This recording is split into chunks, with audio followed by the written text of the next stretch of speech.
Seguimos então com liberdade de opinião e agora vamos conversar com o comentarista político Caio Coppola. Oi, Caio, boa tarde para você. Boa tarde, Roberto, boa tarde ao espectador da CNN.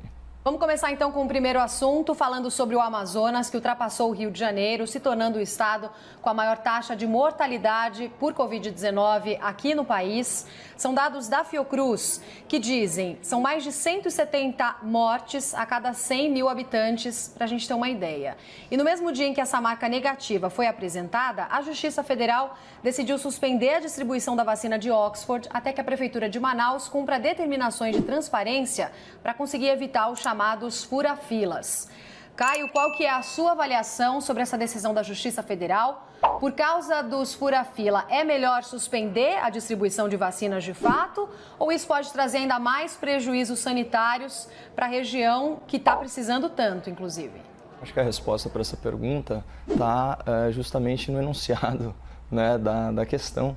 Você mesmo disse, a gente está aí diante de uma calamidade dentro da pandemia, né? Ainda mais, né? Então, a gente já tem o estado com o maior número de óbitos per capita, né, decorrentes da Covid-19, um estado aí que foi castigado, né, pela ineficiência do poder público em prover insumos básicos para prestação de serviços de saúde.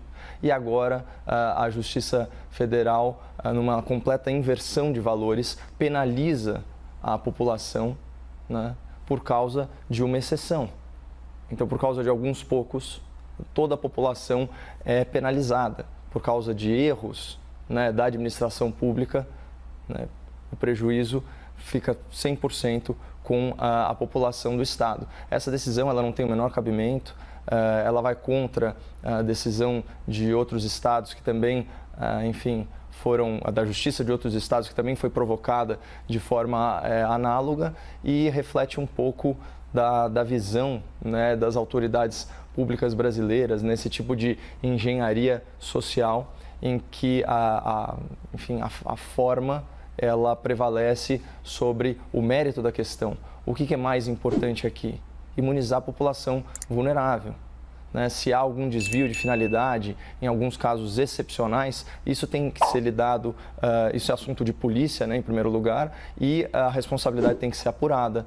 Né? Uma punição que faz total sentido é impedir a aplicação da segunda dose, uma vez verificado que a pessoa não pertencia ao grupo de risco. Agora, suspender a vacinação no estado em que a pandemia é mais pronunciada no país, não é uma solução, é contribuir para o problema.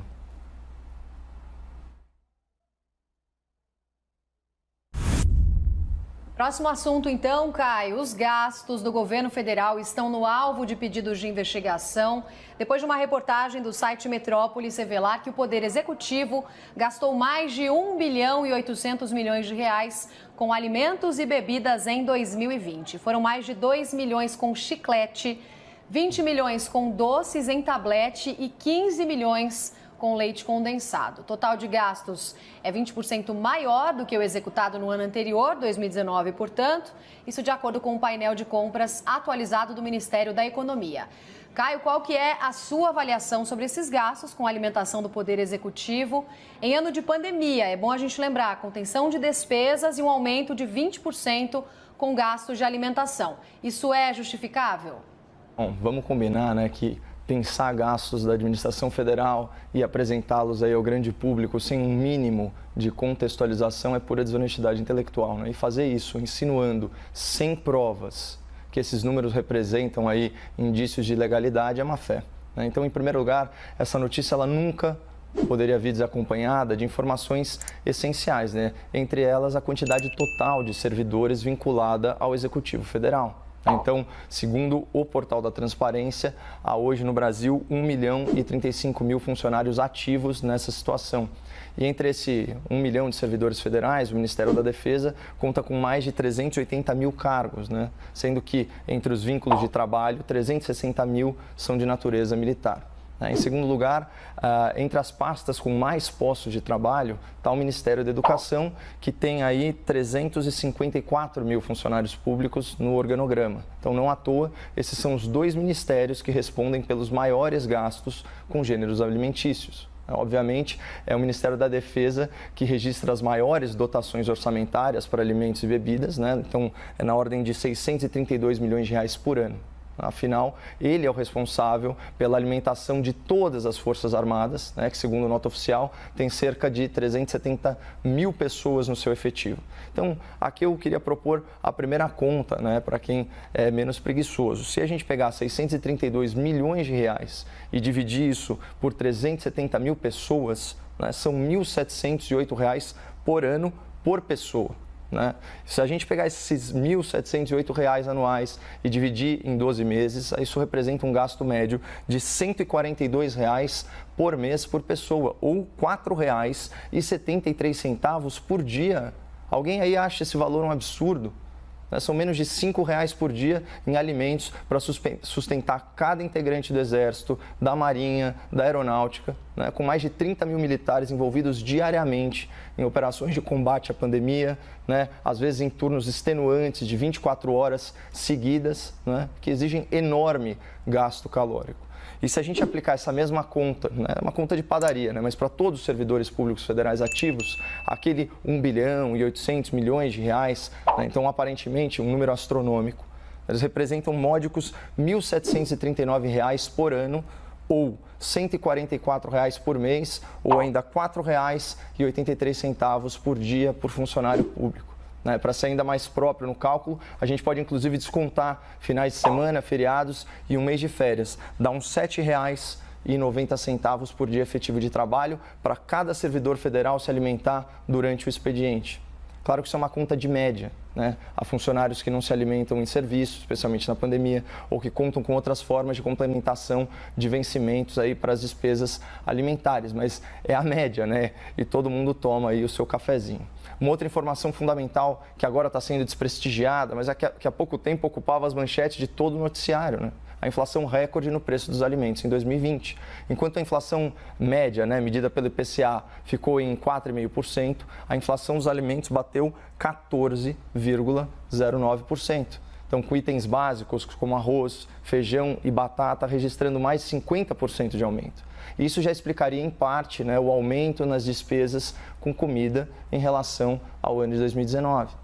Mas tem outro fator que está sendo omitido do público, né? Não dá para comparar despesas efetivamente realizadas em 2019 com despesas provisionadas para 2020. Então, eu separei aqui para o espectador trechos da nota de esclarecimento do Ministério da Defesa que abordam justamente esse ponto crucial. Aspas. Existem processos de licitação em fase inicial de compra por registro de preços, sem, contudo, haver sido consumada a compra dos itens discriminados. Nessa modalidade, a administração pública não está obrigada a firmar as contratações dos itens listados no pregão.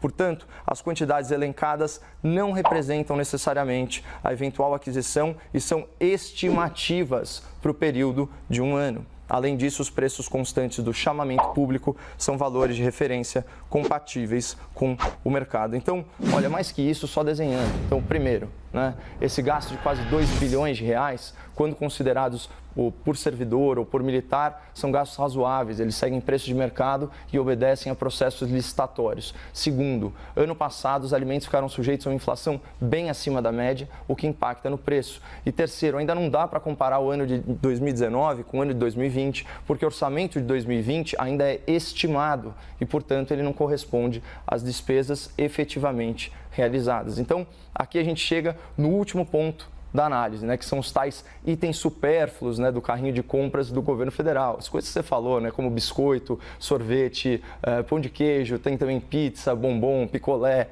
goma de mascar, né, e o favorito da internet, como foi comentado, o leite condensado, que é um item associado à imagem do presidente da República. Vendo a lista, né, dos itens divulgados, não tem nada muito fora da dieta padrão do brasileiro de classe média, né, o que é uma pena, porque muitos desses itens, por excesso de açúcar, por excesso de gordura, eles não fazem bem para a saúde. Mas o que seria o certo? Né, impor uma dieta rigorosa a servidores, a militares, sem sobremesa, sem variedade de cardápio?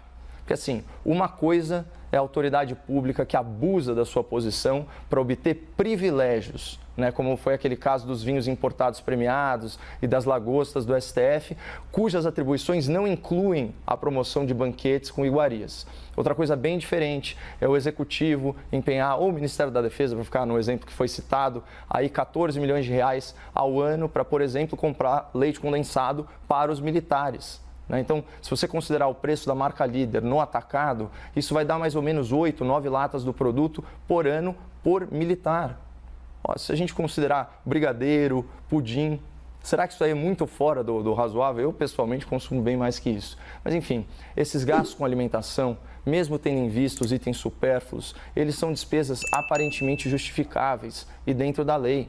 E a forma como essa notícia foi repercutida, né, sem a devida contextualização matemática, sem a devida contextualização jurídica, demonstra a vocação aí de setores da imprensa de procurar pelo em ovo quando o assunto é o governo Bolsonaro, que, para surpresa de muitos aí e para desespero de outros tantos, não protagonizou escândalo de corrupção desde a sua posse, ao contrário de governos anteriores. Agora, imagina se esses esforços do jornalismo, principalmente do jornalismo militante, tivessem empenhados em esmiuçar aí os privilégios da alta cúpula da Justiça, em analisar os gastos do Congresso Nacional ou em apurar o desperdício e o desvio de verbas aí na saúde durante a pandemia. Então, fica como sugestão para os meus colegas jornalistas do leite condensado.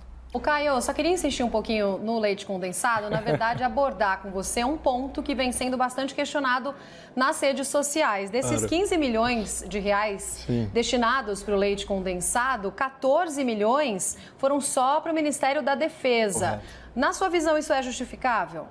Então, a gente tem que imaginar qual que é a dieta do militar e comparar ela com a dieta do brasileiro médio, né? Se você colocar receitas com leite condensado no Google, você vai ver que tem mais de 50 itens básicos aí de sobremesa que tem como insumo principal o leite condensado. Eu dei destaque para dois, né, que é o pudim e o brigadeiro. Então, vai de uma escolha aí das autoridades públicas, de nós como sociedade também. A gente pode, por meio dos nossos representantes, proibir as Forças Armadas de fazerem brigadeiro. A conta que eu fiz é muito simples, isso que eu considerei ainda o valor de atacado. Né? Então, se você pegar os 14 e tantos milhões de reais e dividir pelo preço da lata no atacado e dividir por servidor, você vai ver que, em média, o servidor, o militar, né, ele tem um consumo aí anual de 8 a 9 latas de leite condensado. Estou falando daquela lata da marca líder, o tamanho padrão. Então, essa que é a questão. Isso daí é demais? Né? Isso reflete o consumo do brasileiro médio, e a gente está falando novamente da carreira militar, que, como especificado nas notas do Ministério da Defesa, tem alto consumo calórico. Né? Eu preferiria que eles não comessem alimentos tão ricos aí em açúcar e gordura, mas de repente o custo-benefício, né, com um valor mais baixo, você consegue uma alimentação extremamente calórica, e para determinadas situações isso pode ser de grande valia. Próximo tema, então, vamos falar agora sobre o vice-presidente Hamilton Mourão, que disse em entrevista exclusiva à CNN sentir falta de ter mais diálogo frequente com o presidente Jair Bolsonaro. Para o vice-presidente, abre aspas, o diálogo faz falta sim, e faz falta até para eu entender em determinados momentos o que eu preciso fazer. Fecha aspas. Nesse cenário, Mourão disse ainda considerar difícil Bolsonaro convidá-lo para ser candidato a vice em sua chapa em 2022, para as próximas eleições, portanto. Caio, como é que você avalia essas declarações de Mourão? Por que a relação, o diálogo entre o presidente e o vice não está acontecendo? Olha, não é tão difícil entender o que o vice-presidente Hamilton Mourão deveria fazer. Ele deveria assumir que ele faz parte desse governo, né? E não fazer comentários como se estivesse completamente alheio a ele, né? Então, de forma muito pertinente, né, a Rita falou aqui antes de mim que o vice-presidente da República, ele se coloca, né, no debate público como um suposto contraponto de sensatez às colocações do presidente. E as críticas, elas são mais do que pertinentes à forma como o presidente da República se expressa. Mas essas críticas, elas cabem a quem? A nós, aqui da imprensa, né? Ao cidadão, aos eleitores, não ao vice-presidente, né? Então, isso, de certa forma, acaba alimentando o quê? Alimenta intrigas, alimenta conchavos, alimenta desconfiança. né? Então, nesse sentido, é natural que o presidente esteja insatisfeito com a postura, né, de um vice-presidente que não é nada avesso aos holofotes, né, pelo contrário, e que dá declarações, né, que, de certa forma, contradizem posturas do próprio presidente. Eu acho que ele já tem críticos o suficiente para fazer esse trabalho, né, e ele não precisa ter ali quem deveria ser seu braço direito, né, o seu vice-presidente, fazendo isso. Então, é uma pena que a relação esteja estremecida, mas uma coisa eu concordo integralmente com a Rita, é muito improvável que ele esteja na chapa aí de 2022. Valeu, Caio. Obrigada. Até amanhã. Muito obrigado. Até amanhã.